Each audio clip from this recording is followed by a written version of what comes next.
Então, Monos, eu sou do começo da obra, né? E quando havia assim, do lado ali onde é o templo, agora o templo grande, era um cômodo só. E era, o chão era firme, né? Porque não tinha piso, era um chão firme, né? E os banquinhos feitos a prego mesmo, né? A martelo mesmo. Mas era uma benção. Então, nas orações da tarde, às vezes se reunia ali eu, pastor Lair, irmã Bi, né? Mãe Uca, o pastor Samuel, a irmã Neide, mulher do pastor Sebastião de Freitas, né? Irmão Zé de Lima, que morava ali perto da igreja, então a gente se reunia ali para orar. E é onde a gente, sabe, onde o Senhor derramava fogo mesmo.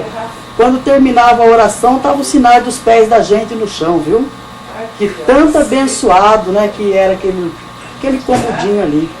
Mas se a gente brincasse um pouco mais durante o dia, antes de entrar na igreja, a gente pedia perdão para o Senhor Jesus, se perdoava com o irmão que a gente havia brincado com ele durante o dia.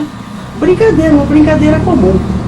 E porque ria um pouquinho mais, mas já pesava para a gente ao entrar naquele templo ali.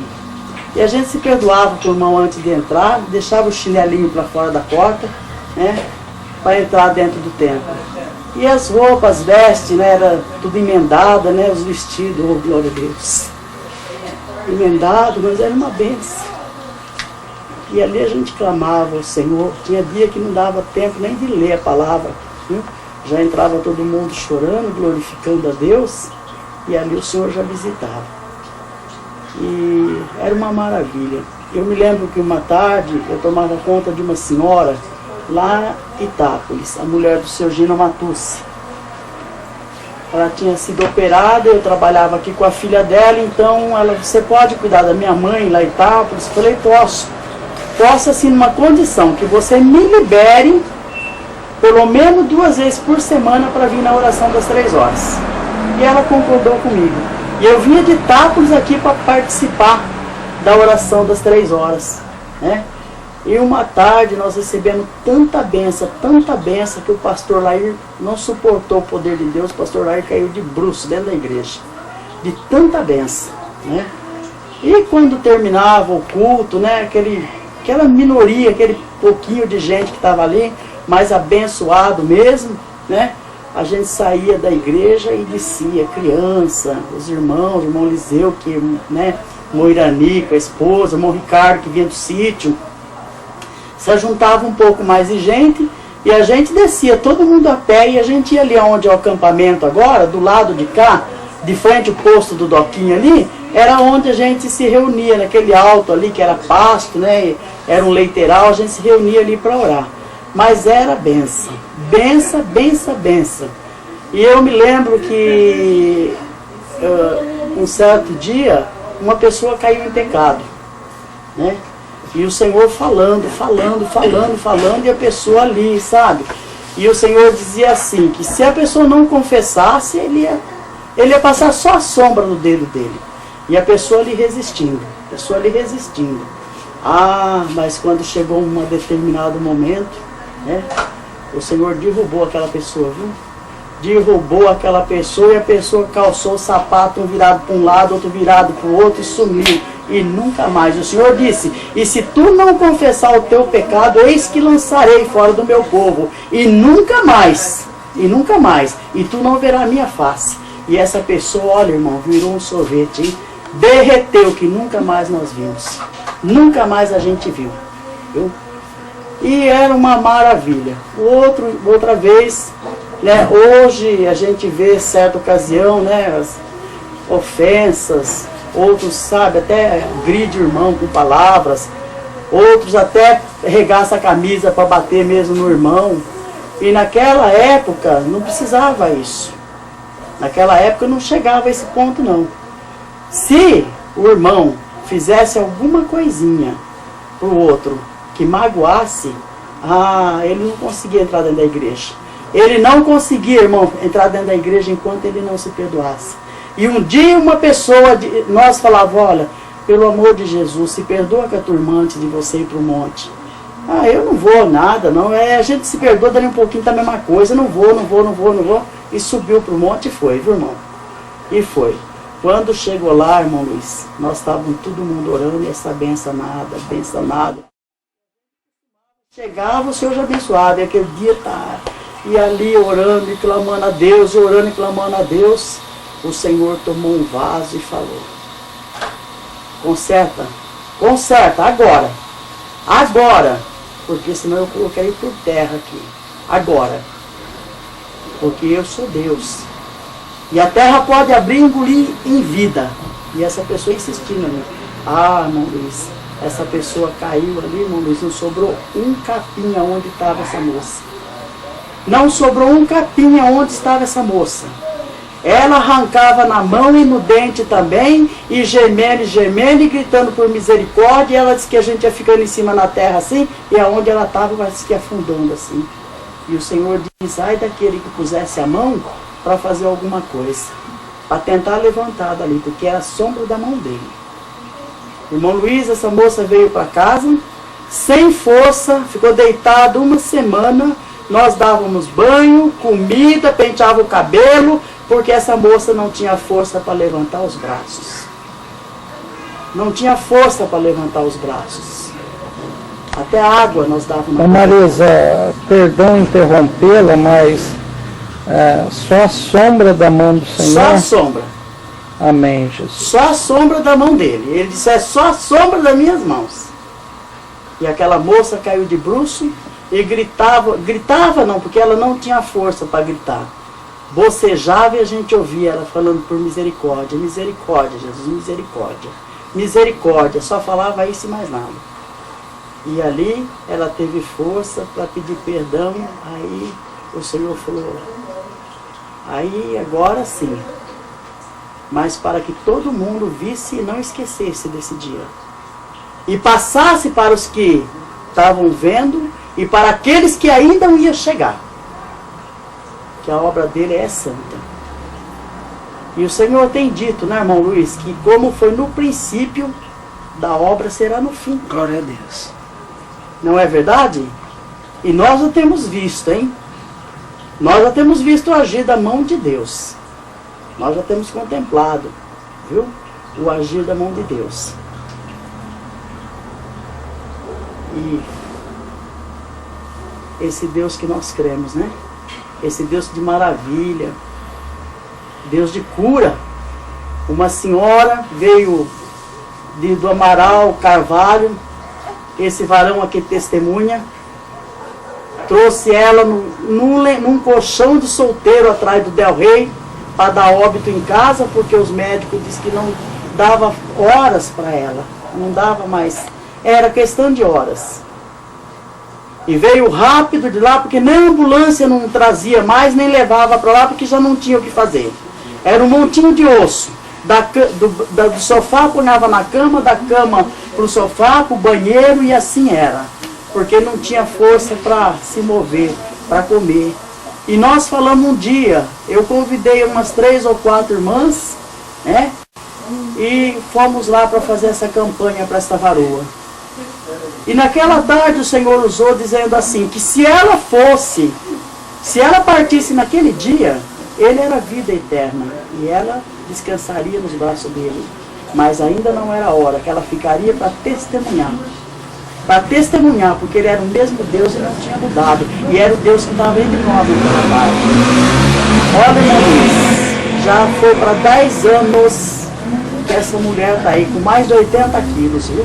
Estava com câncer no estômago. Está aí para todo mundo ver, viu? Na obra ainda.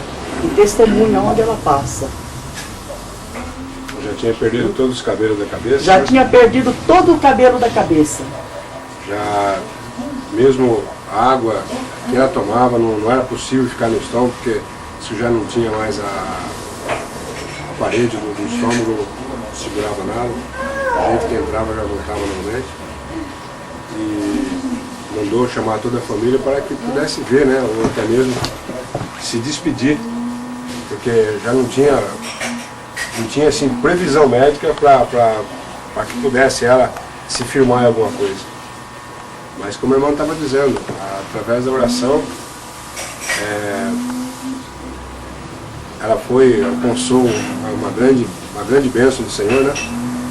E realmente hoje ela está aí porque ela pode dar testemunho da situação que ela chegou. Ela chegou a ficar na casa dela. E os irmãos fizeram, não foram coisas assim prolongadas, não. Foi uma ação rápida, até porque Deus, conhecendo os dias que ela tinha de vida, não permitiu assim que ela, né, já não comia mais, não tinha. Então foi assim, irmão, cara, o agir de Deus foi dentro de um mês, assim, mais ou menos. Já levantou, Geni, o nome dela, né? Ivani.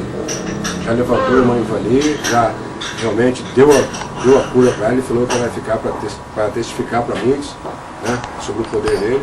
E assim aconteceu, né? Então o que nós estamos dizendo aí o mesmo agir de Deus, da forma que ele trabalhava lá no início, ele está trabalhando nesses dias, né? Está fazendo essa mesma obra aí. E acredito que nós que retrocedemos um pouco na nossa fé, né? Mas o agir de Deus continua mesmo nos nossos dias, né? E até mesmo, eu aproveitando a oportunidade, outro caso semelhante foi o caso da irmã Cássia. O caso da irmã Cássia, que também passou por esse processo lá no Hospital Amaral Carvalho, em Jaú. E também, na época, tinha 2 filhas recém-nascidas, né? Foi acometida por um câncer no seio. E essa situação dessa moça, isso foi o que me alicerçou muito no começo da minha fé também, né? Deu muito ânimo, muita, sabe, vontade de brigar, né, contra as coisas contrárias que apareciam no nosso caminho. Foi a obra que o Senhor fez na vida dessa moça. Ela veio do hospital, porque os médicos também não tinham previsão nenhuma para ela. E disse, pode levar para passar os últimos dias dela na casa dela, para que os parentes, né, possam visitá-la, porque ela não existe nada mais o que fazer por ela. Então ela estava dentro de um quarto, com a cortina de plástico na parede, na porta. Por que a cortina de plástico? Para que o cheiro não exalasse para a sala. Porque onde eles haviam arrancado o seio dela, já só existia tirava o pano, né? Tirava um pano que ela se cobria somente com lençol, e a gente podia ver as costelas, né? Porque carne já não havia mais, e podíamos contemplar os órgãos dela por dentro. Mas simplesmente aquela carne morta, aquela carne amarela, e um grande odor, né? Um grande odor que tomava conta. Um grande odor que exalava naquela. E até mesmo tinha pessoas que não tinham estômago não tinha estômago para ver. Não tinha como chegar ali, porque o próprio cheiro não permitia que a pessoa chegasse ali. Mas também o Senhor disse que levantaria ela, e o dia que eu levei ela para a igreja, que ela queria, ela se prontificou aí a receber a oração, né? Em vez, ou melhor, nós tínhamos orado para ela em casa, mas ela queria conhecer a igreja, e nós levamos ela. Foi, irmão, parecendo uma bonequinha. Acho que não tinha mais do que 20 quilos. Não tinha mais do que 20 quilos. Levamos, e a igreja pôde contemplar a situação que ela estava. Também totalmente careca, que já, né, um processo muito forte de medicamentos. Eu já via que, né, o cabelo do corpo todo havia caído da cabeça, inclusive. Mas Deus disse que ali haveria de ficar um grande testemunho daquela família. E também, dentro de um mês, levaram para trás as chapas, e o médico pôde constatar ali que falou, não trata-se da mesma pessoa, porque a pessoa que eu mandei embora, aquela lá, para mim está morta. Aliás, saiu daqui morta clinicamente, porque ele estava esperando o momento dela dar o óbito. E aí viu a chapa e falou, moça, a sua condição como que era aqui, ó. E olhava, disse que o corpo dela, onde podia ver, tinha os tumores já alojados no corpo dela. E o Senhor realmente levantou, e meses depois nós pudemos contemplar ela dirigindo numa autoescola, tirando carta. E a única coisa que ficou, irmão Luiz, o braço dela ficou ressecado, porque a doença havia comido os nervos. Então ficou aquele bracinho, sabe, sem movimento, mas totalmente curada, sem medicamento nenhum mais, porque aí já foi, daí para frente foi a ação de Deus, porque os medicamentos já não tinham mais a ação contra o problema, né? Está muito avançado. Então também foi um outro caso que a irmã Marisa presenciou e, como se diz, né, foi os degraus da nossa fé aquilo ali, né? Deus fazendo, e nisso que, irmão Luiz, que também, hoje eu volto a dizer, o povo mudou, mas o Senhor, Ele quer, Ele está restaurando novamente essa família, essas testemunhas aí, porque Ele disse, Ele fez uma promessa, como foi no passado também, seria no final. Então o que está acontecendo, irmãos? Nós vemos que nós precisamos se achegar mais ao Senhor, buscar mais o Senhor, porque a igreja do Senhor, ela tem que ser dessa forma. Ela cresce através dos sinais. E hoje se pergunta para muitos lados, porém, mas escuta, está uma benção, aquela coisa, mas e os sinais? E os sinais que a palavra fala? Então também o Senhor está hoje fazendo dessa forma, para que a igreja seja a mesma igreja no qual hoje nós trazemos, nós ostentamos como se diz este nome, de restaurar, né? Da restauração, restaurar as doutrinas dos apóstolos, que não é outra coisa senão fazer com que os mortos ressuscitem, que os leprosos, né, sejam limpos, né? Que como não é novidade para nós mais, a doença do século, a AIDS, também já está sendo curada. E isso Deus está mostrando para o seu povo que a igreja tem que trazer consigo esses sinais. E Ele sempre se fazendo presente, porque do homem mesmo, nada disso pode ser possível. Mas há poucos dias nós estávamos aqui na casa da irmã Dirce, descendo aqui no meio do quarteirão. E nós estávamos num grupo, não era um grupo grande não. E eu abria para louvar o Senhor com o hino na hora da oportunidade. Quando eu virava ali, de repente um irmão voltava a folha. Aí eu olhava assim, o hino lá, do cego de Jericó. E eu falava, meu Deus, mas não é esse hino que eu quero cantar, eu quero outro. Aí eu virava de novo, voltava naquela mesma página. Eu falei, eu vou louvar o Senhor com esse hino, de cego de Jericó, não, a cura da filha de Jairo. E eu falei assim, eu vou cantar esse hino então. Aí o Senhor me tocou fortemente. Aí eu levantei e comecei a cantar aquele hino e eu não conseguia cantar, de tanto que o Senhor me visitou. E naquilo ali o Senhor me usando e disse assim que naquela noite Ele ia curar alguém. Ia ter uma libertação naquela noite. E que a pessoa já estava sentindo Ele operando naquela hora. E eu tinha levado, uma semana atrás, eu tinha levado a irmã Tereza Mangucha lá no hospital Amaral, lá, que ela estava com assim, um nódulo muito grande na garganta, estava muito vermelho. E o médico ia encaminhar ela para fazer uma cirurgia.